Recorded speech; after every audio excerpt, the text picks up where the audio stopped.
Hello and welcome to Clive Shed episode 9. I'm your host Dorian Parry, and with today are James McQueen and Greg Toby.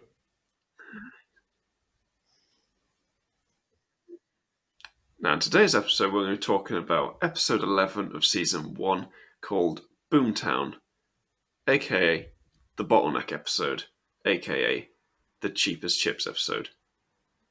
Greg, what do you think of this episode? Boomtown, it's okay. You know, it could be a lot better, but then again, a lot worse. As you said, it's cheap as chips. I mean, they even go for chips at some point during the episode. Yeah, you know, it's something. It's TV.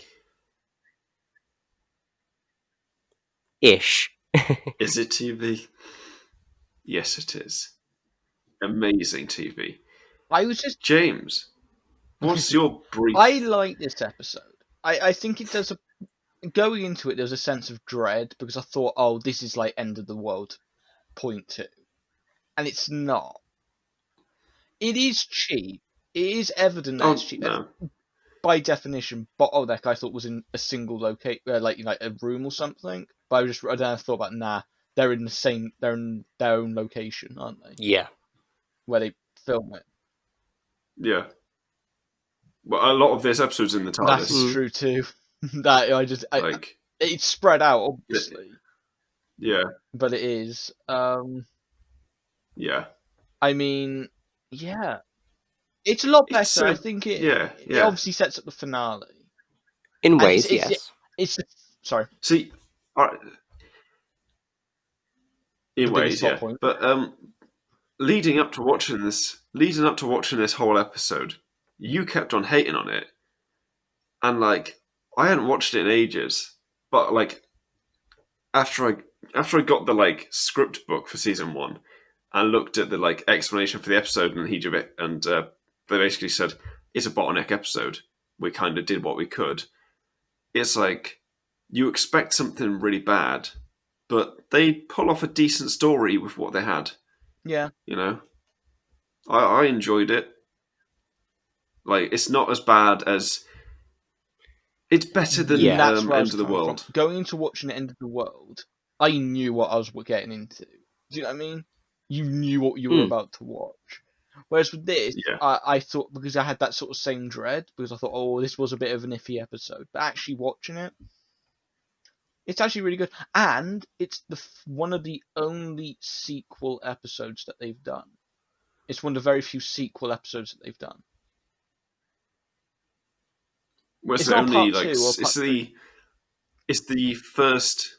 No, but it's the first sequel episode in this season, which is quite an interesting thing. Like in a season of 13 episodes, they have 2 sequels. I'd say that perhaps the only other one would be New Earth, which is the sequel to End of the World. I mean, Closing Time, sequel to the Lodger. True. Bring back Craig. No. But I was thinking, a true sequel. Yeah, they haven't really done many, to be fair, have they? Because they usually like to just jump about. Like, now, like with season 12, which has just gone, you had Spyfall with the Master, and then he comes back in finale. It's not. They don't lead onto each other. I mean, you could argue that, say, like Army of Ghosts is a sequel. It is, half isn't. It's not like this is but a sequel not. Episode. I think it's not as obvious. But yeah. It's weird. It isn't. I mean, let's put it this way. This episode starts with a like what happened last time kind of thing. I mean, about the Savine episode.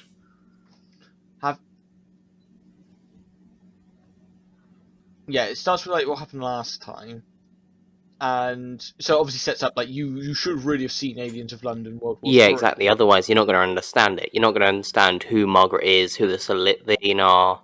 Why they're there. Yeah. They never even explain how she survived. No. But I think it's one of those things we don't really need to know. Do they? No, they do. They did.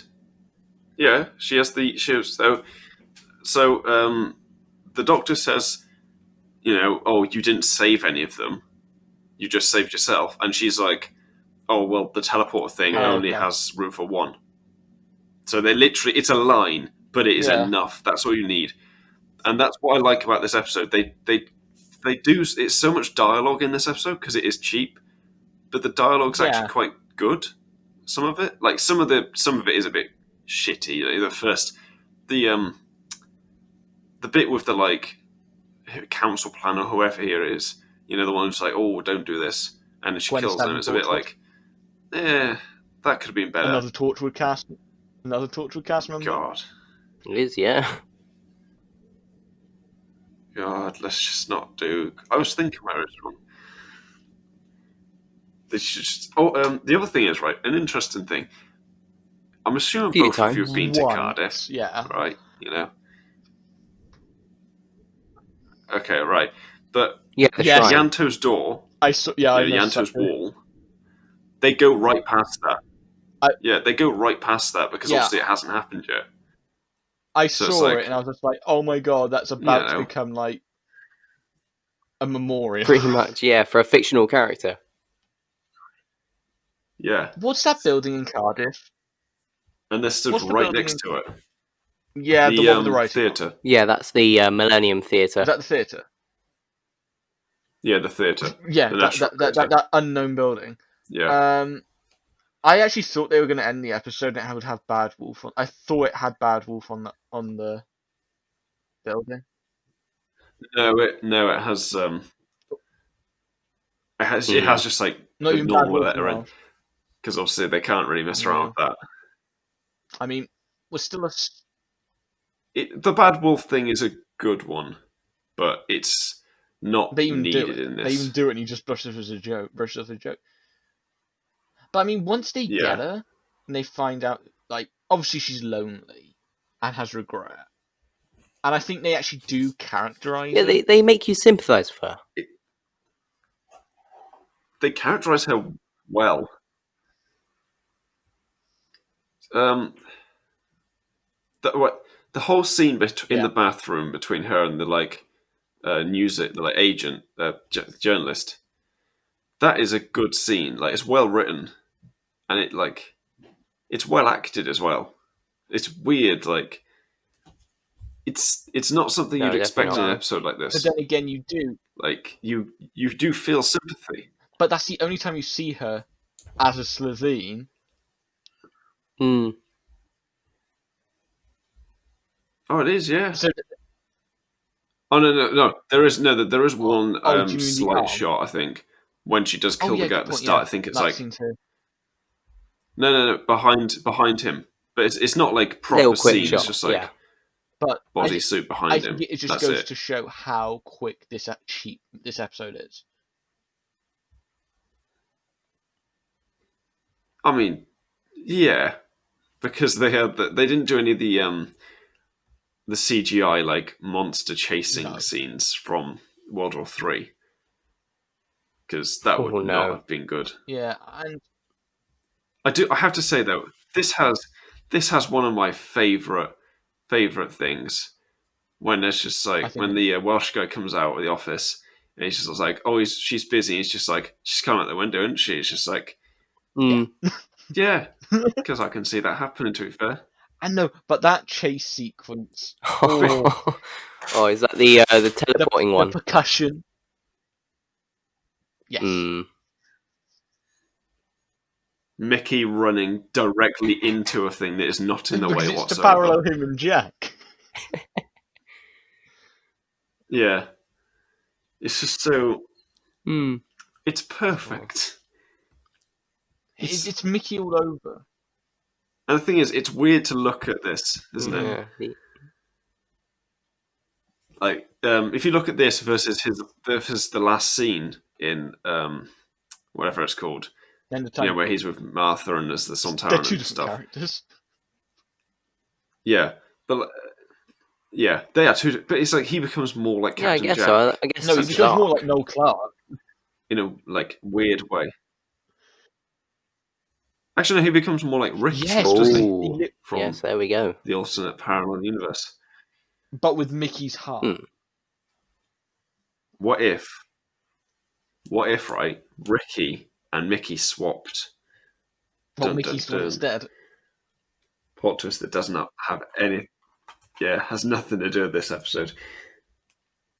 But anyway, what did you like about this episode? Yeah, better than I thought. I think that's another reason why I like it. I mean, Mickey's cringe in this episode. Why is he there? The contractually obligated Mickey.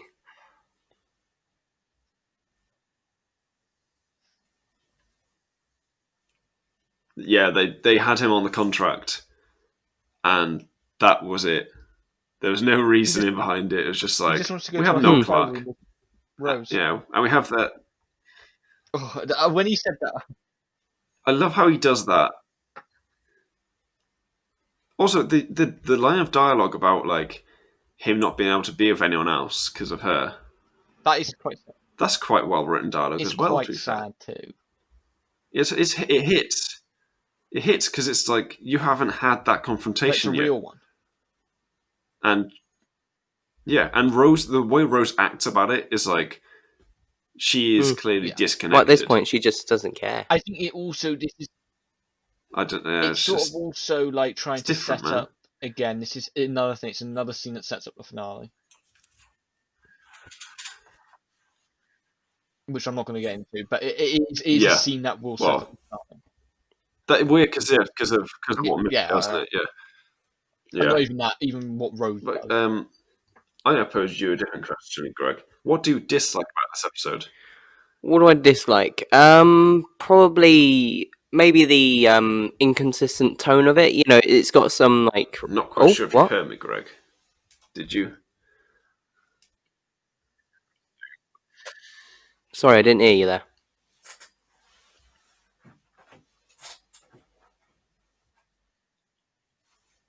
Oh, there was a delay. I'll start again. So what do you dislike? Yeah, so what I dislike, the tone is very, very inconsistent. You know, it's very all over the place. You know, you've got your very much heartfelt drama moments, which are really well written, but then you've got loads of moments of just camp humor that is just so Russell T Davies, and you know, like in other instances, I think it'd fit, but here it just feels out of place.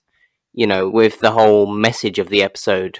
You know, like the whole you know, dinner and bondage joke.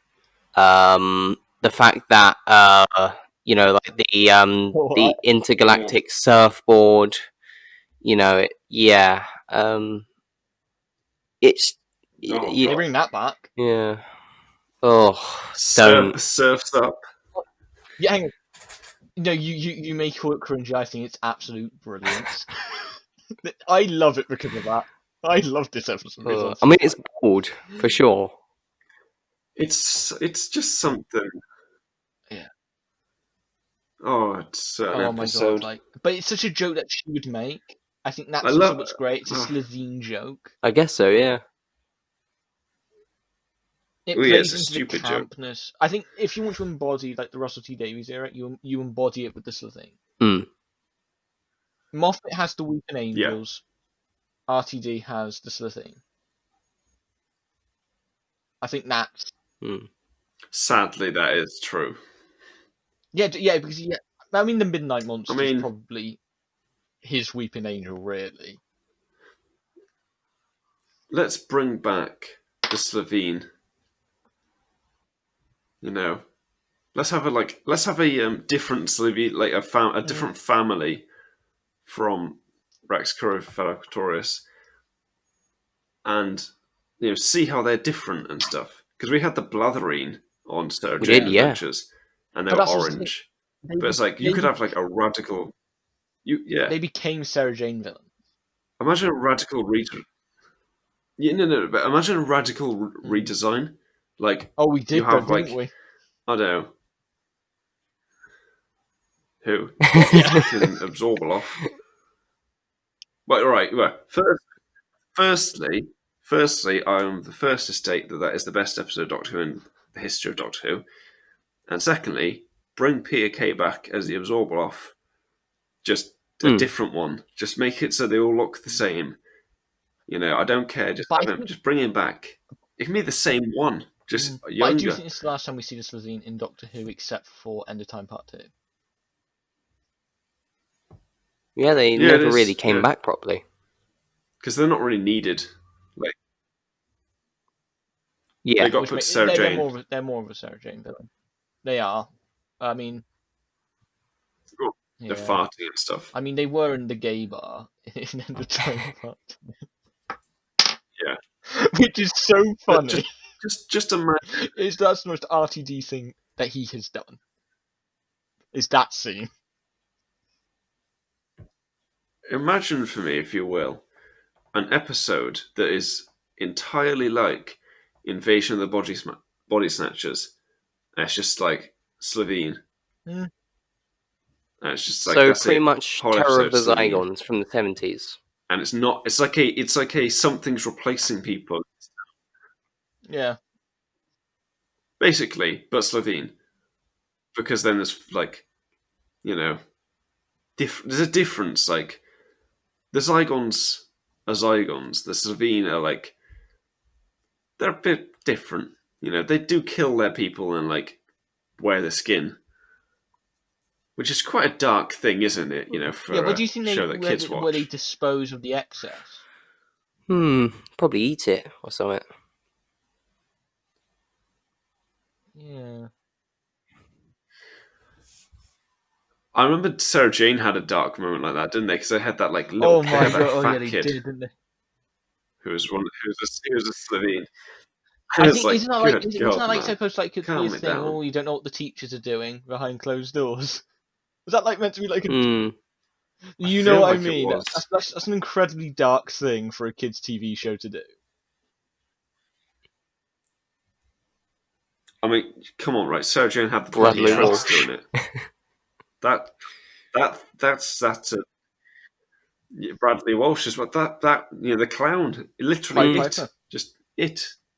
No, he was the Pied Piper. Pied Piper. Yeah, it's just I don't know, but if you look at it, he is kind of he is inspired by it. Clown. I mean, the red balloon, all that stuff. It's But no, I mean, I liked it how her plan was to open the rift. That was the plan. It's a good plan, and I'm happy that Mickey buggers off at the end. Mickey's a good character. He's just he is the character designed to be shat on. Unfortunately, yeah. In season 1, and so at some point, it's just I mean, they are I think it's because we know where he goes after this. It's just annoying seeing him like this because the difference is so different. It's unreal. He becomes a different person entirely. Yeah, and you almost want to say, "Oh, that's just quote unquote bad writing," and it is in a way because it's it just feels more of a retcon. Oh no, it is bad writing. Mickey Smith is a massive coward, and then suddenly becomes some gun wielding badass. And how he looks when he's doing it. He's not a coward with a gun. He is somebody who knows what he is doing.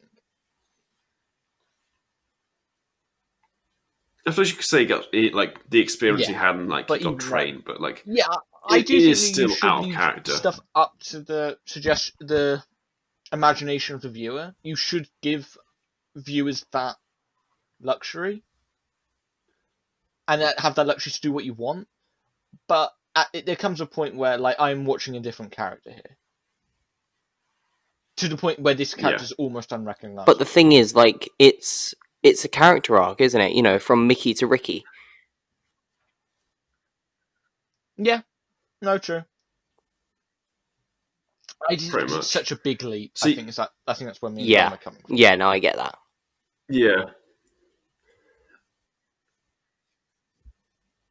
I don't really want to rant. I don't really want to like have a deep, in-depth discussion about Mickey Smith because that could go on for hours. Like, yeah. But I will say in this episode, though, this episode I thought was going to be dated as hell. And honestly, it's actually aged well. I think the problem with this episode, because it's actually quite a forgettable episode. If you stop and think about it, it's the one. It's known as the one that comes after the last, and it's the one that's known as the one before the finale. Yeah, I mean, I can see that. Yeah, it's sandwiched. Yeah, that it's works. Sandwiched between literally a great two-parter and the next great two-parter, which is unfortunate, really. That's this episode. If this had been what came after. No, you couldn't rearrange this in the season to make it any better because the season, like, unless you added more episodes, because like the season works. You could have probably put one more episode between Empty Child and Bad Wolf two-parter. You could probably put one more episode. Yeah. Give one more episode with Jack, because I do think he is not around as long as he should have been in this season. It's so weird to look at how Jack goes from this season to Torchwood season 1, and that's it. He doesn't ever come back until the end of Torchwood season 2, I think it is, when he leaves to Utopia, whatever. But the thing is, like, you remember back, crazy. And you know it feels like he was in the show for longer. You know, you think that Jack was in Doctor Who for more episodes than he actually was. But when you actually look into it, you know, I'd say, let's see, like, so he did about 6 Doctor Who episodes in total, I want to say. 6, 7, which really is a lot. I think so. When he's about to get... He's about to get more, obviously, clearly. Hopefully. Once again, I don't want us to go off on like a big rant about Captain Jack. So I feel like 25 minutes. Although there is something I wanted to mention. Did you guys hear about what this episode was originally meant to be? Oh. So it was originally meant to be written by one of the people who wrote for Shameless, Paul Abbott, and it was going to be called Pompeii. And so the story would have Rose feeling jealous of the Doctor's friendship with Jack. So when they land in Pompeii, Jack discovers that Rose's life has been manipulated by the Doctor in an experiment to create the perfect companion. Wow. That plot point feels like it comes back in the next two parts. Yeah. That'd be interesting. It is a bit. Oh, it would have been absolutely. Yeah. Dark. Did he write Fires? No, I don't think so. No, but it's a big historical event. I mean, they were going to do it at some point. Yeah. But, anyway, no, I thought that was worth mentioning. I mean, that's really interesting. Yeah. But that's an interesting bit of trivia. That is. That changes the entire absolutely. Season 1. Yeah. That's way too dark. Man. What could have been? Clearly, we got the better episode, though. You know. Surfboards. But yeah, farts, I mean, chips. There's actually not a lot to say about this episode. Without having to go into the next, and I'm trying to save all more I've got to say. Yeah, that's why I was stopping the discussions about Mickey and Captain Jack, because they're not really prominent in this episode. They'll come back next episode. We'll talk about it for a lot longer. It's a good one, actually. I think it's obviously not the Fly from Breaking Bad, but even then, it does try to add to the narrative overall. It doesn't feel just a filler. I suppose it has a small contribution. End of the world. Yeah. Ended the Fly from Breaking Bad. I could see it being not a very good episode to watch when you're watching it week by week. But on a binge, it's a brilliant episode.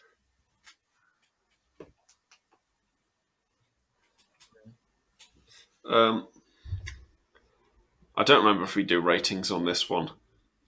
We haven't done it in ages. James, what would you give this out of 10? I don't know actually. 7.5, and it's almost an 8. Generous. Yeah. I'd say 6.5. You know, it's fairly average, but I mean, you know, it's not the end of the world. Yeah, I mean. Oh yeah. I think I'm gonna have to go for 7.5 with James. It's a solid episode. To be fair, it's a lot more tighter than it would have been. It doesn't have too many bad. Yeah, it doesn't have too many flaws that are like, oh my god, that's so bad. So it's a passable episode in my eyes. The worst part this episode does, it could be a little bit dull at times. Oh yeah, yeah. There's a few scenes where like nothing happens really, and it's like. This isn't a skip to the next like end of the world. But that'll do it for this episode. Yeah. No, it's not. No, but it's It kind of. I don't know. You watch it for the characters. The calm before the storm. For the story. That's right. But yeah, basically, we'll see you next week for Bad Wolf and Parting of the Ways, and feel free to subscribe, like, and then go watch Today in Film and the other Close Shed 8 episodes. If you want to do that. See you next time.